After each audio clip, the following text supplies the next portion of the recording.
Hi, everybody. This is Mr. Barth, and we're talking about chapter 3 for today. And this is Micah Barth. He's going to help me to talk about the British in the Atlantic world. Are you ready? Okay, sounds like he's ready. So, our essential question for today: how did the South Atlantic system create an interconnected Atlantic world, and how did this system impact development in the British colonies?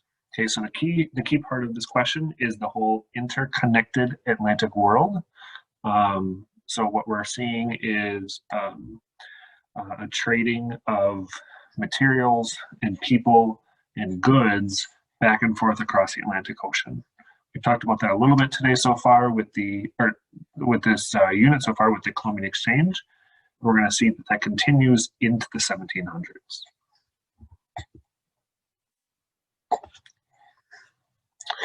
So throughout the 1600s, we've talked about colonies that have sprouted up in Europe, or I'm sorry, in the Americas.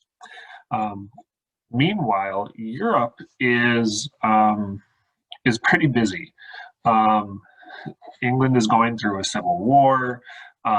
There's really no King of England at this point. There's a lot of local big men or kind of feudal systems going on in Europe. And so with all of this, they kind of let the colonies do their own thing and control themselves until we get to the later 1600s. By that point, we have this king with the awesome hair named Charles II. He becomes the new king, and he wants to control the colonies more than what there was before. He knows the Dutch and the Spanish are expanding in Americas, and he wants to control more land. And so he's going to turn colonies into what are called proprietorships. A proprietorship is where a proprietor would control the land or control the colony. They would be able to rule it and control it as long as they follow the laws of England. So as long as they trade with England, as long as they follow English law, they can pretty much do what they want.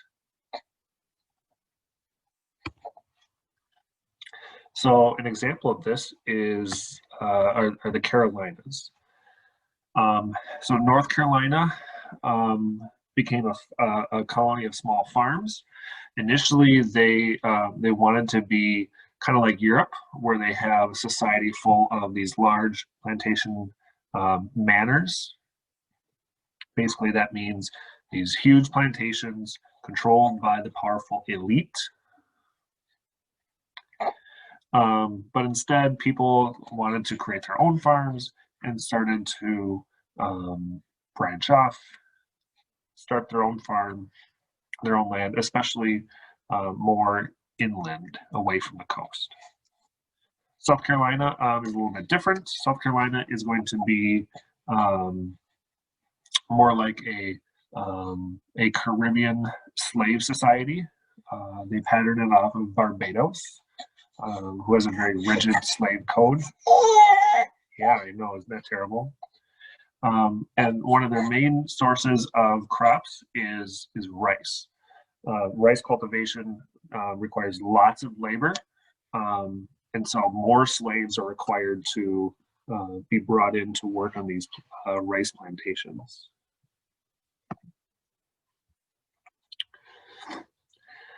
Another colony that we need to talk about is the Pennsylvania colony. The main proprietor is this man, William Penn, and he wants to create a European-like settlement. Yeah. When Penn goes to this new colony, he joins a group called the Quakers. Quakers are a Christian group who's persecuted in England because they don't follow the Anglican Church. They want to go more simple spirituality, but they also want to have more equality between men and women. They want to have no church, and they want to have a separation of church and state. So they want to separate those two. And they're more willing to have ethnic diversity. They also refuse to fight in wars. And they want more freedom of religion in their colonies. And so even though that most of the leaders will be Quaker, it's not a requirement in order to be a politician. They are also going to have a better working relationship than really any of the other European or English colonies. They do treaties, they purchase land from natives, which is a lot better than other groups.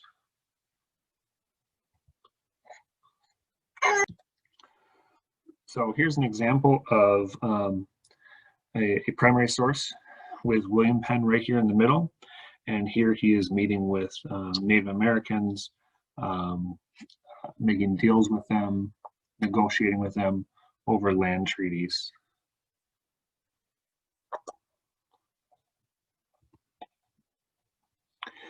Now, England, as it goes into the 16 and 1700s, wants to control the colonies more and more. England does not like it when the American colonies trade with the Dutch and the French. And so they would do things like they create the Navigation Acts, which I believe we talked about in class. Remember, the Navigation Acts are that basically English colonies can only trade with England.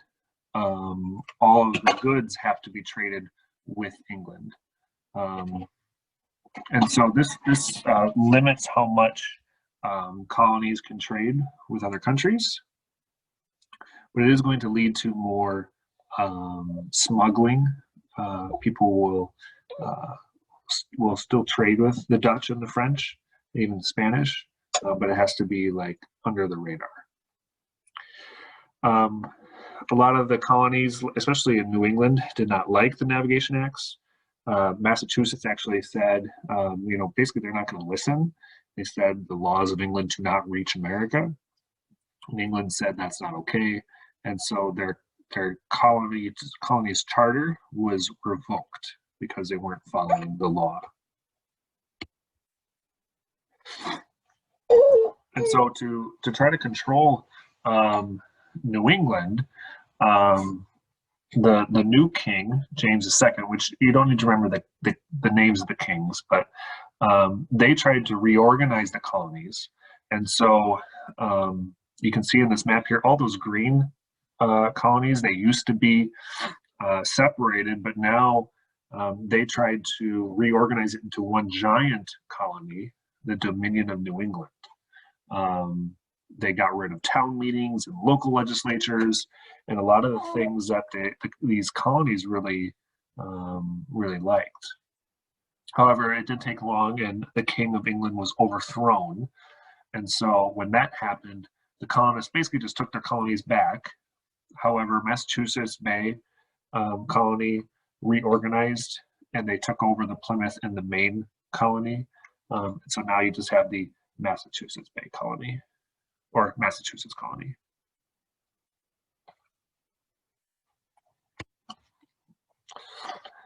Some natives who English dealt with saw that like the Iroquois were trying to cause friction between the French and the English, and so would often try to get those two to fight, knowing that the Iroquois could basically decide with whoever wins.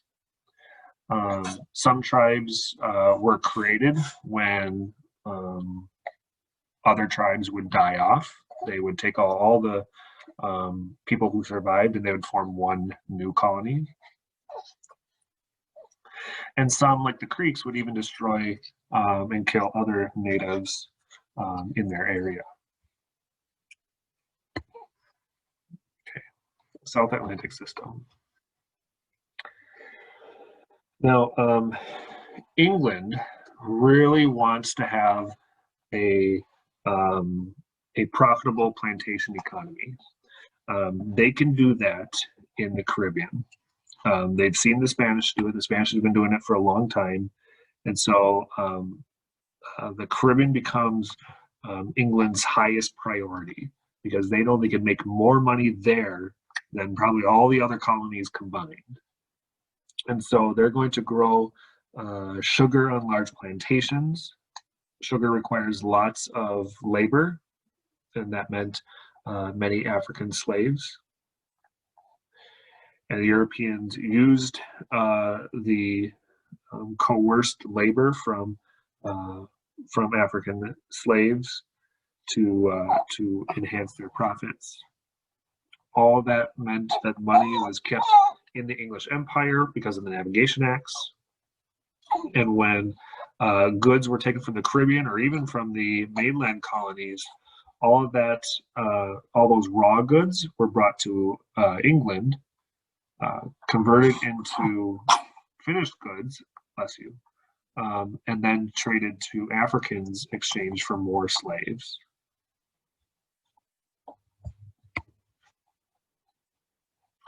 Now, slavery on the west coast of Africa and central part of Africa had been used for centuries. And when we get to the Atlantic slave trade, over 6 million Africans would be carried across the ocean. Countless more would be killed or died in the process of the Middle Passage. It was full of disease, dehydration, insurrection, misery, and punishment. One of the things they would do to ensure that there were no insurrections was they would do things called thumb screws. So basically, you put your thumb in this contraption, and they, just like it sounds like, they take a screw and they would screw it into your thumb as punishment for maybe something that you did. But it's mostly to show everybody else, to stop them from rising up and fighting against the boat captains.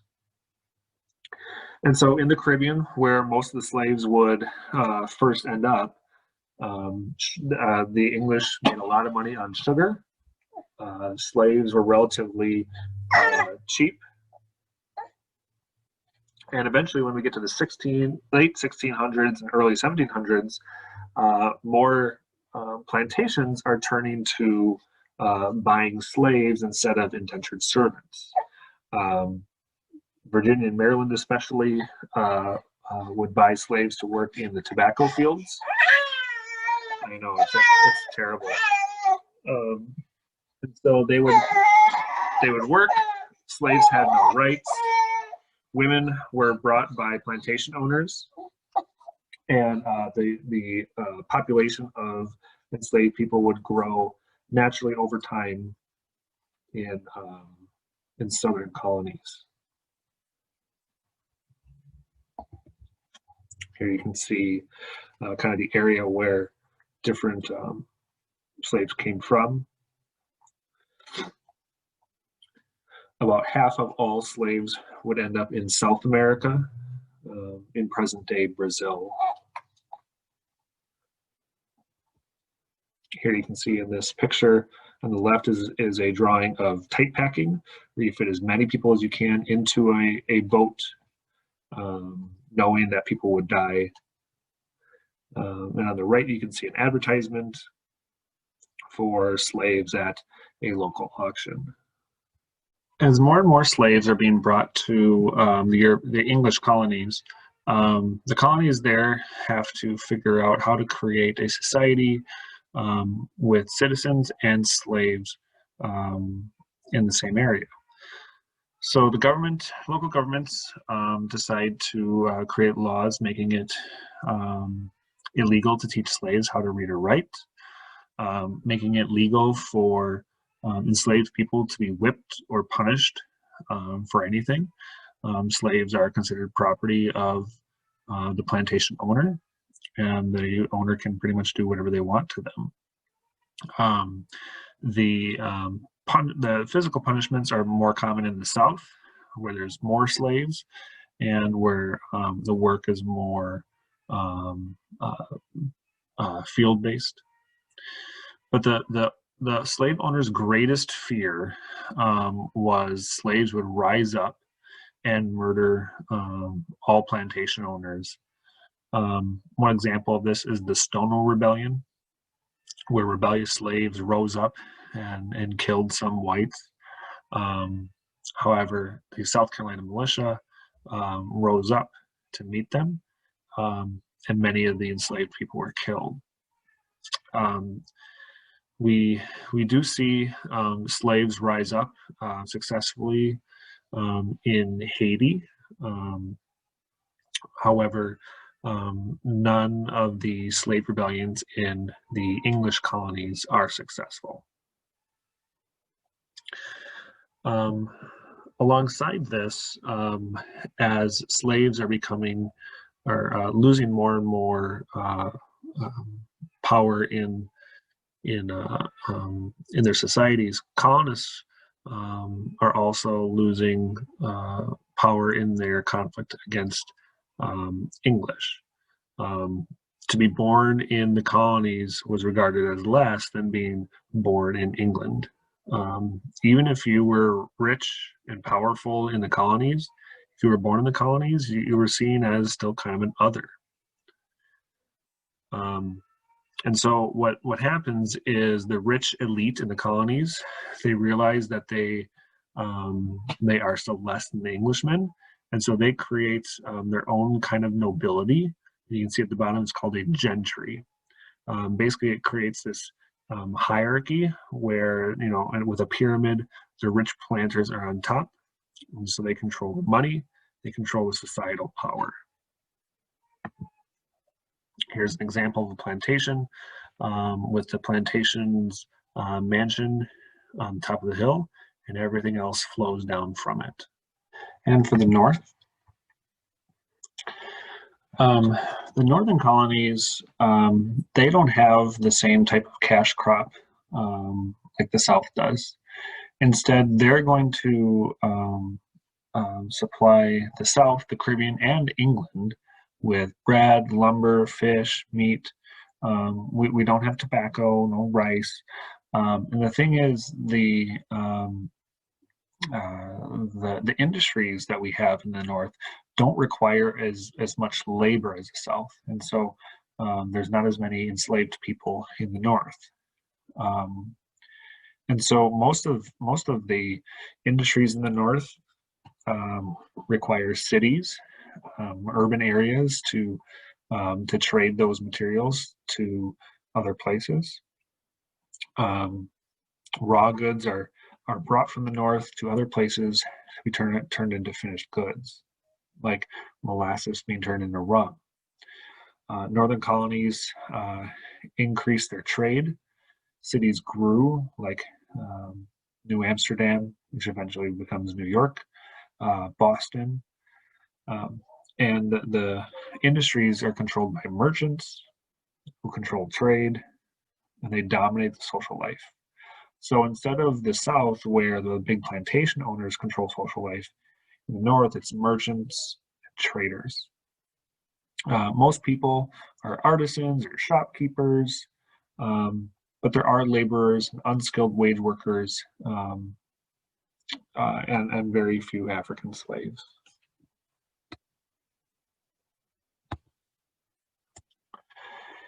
In the 1700s, local governments are trying to take more power over their colonies. Colonial assemblies control taxation, politics, things that were initially controlled by governors are now being controlled by assemblies, so politicians voted on by citizens. The elites are mostly people from the southern gentry, so plantation owners in the South, or the merchant class in the North.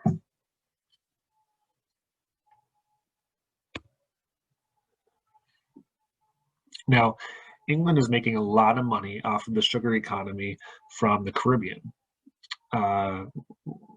We talked about how in the 1700s, England passed the Navigation Acts to make sure that the colonies would only trade with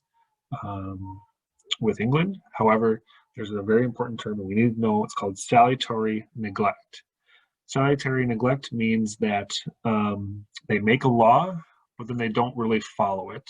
They don't really enforce it. And so they don't really supervise the colonies. They kind of let it go because they're making so much money off of the sugar economy. They don't need to control it that much.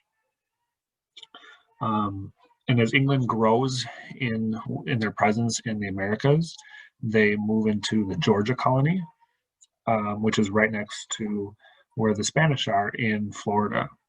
And because the Spanish feel like the English are encroaching on their land, there's this weird situation where an English sea captain named Robert Jenkins gets captured by the Spanish, and he gets his ear cut off. And England declares war on Spain, but then it becomes this huge thing with a fight between England versus Spain versus France, and all three of these countries end up fighting each other. And at the end of the war, they finish fighting. They negotiate different land trading. The city of Louisburg was land that initially was controlled by France, but then taken by the English. After this war, this city and its fort would be returned to France, which made the colonists feel upset because they said, hey, we fought for that land, we fought for that city, why are you just giving it up? It felt like England was acting on their own interests, not on the colonists. It's like they didn't respect that the colonists fought for this land. So again, this is dividing the colonists and the English and making them feel more divided. Here you can see in 1748, land controlled by the British in red, the French in white, and the Spanish in this gray color. And the areas that have different lines, that means it's disputed. They're fighting over that land. And here you can see there's Louisburg given over to the French after the War of Jenkins' Ear fight. And so colonists are producing a lot of raw materials: flour, fish, meat, lumber, and a lot of them are trading with the French, which is against Navigation Acts. They're selling it under the table. They're smuggling it. And so some colonists were buying cheap molasses from French islands instead of buying English molasses. And so Parliament passed a law in 1733 called the Molasses Act. This would place a tariff, so an extra tax, on any French molasses bought by the colonists. And so colonists began smuggling more and trying to hide it. So it led to more animosity and more division between the French and the English. I'm sorry, between the English and the colonists. And new leaders in England began saying they're going to retake control and they're going to make the colonists listen to the English laws. And that's all for today for Chapter 3. If you have any questions, please let me know. Thank you.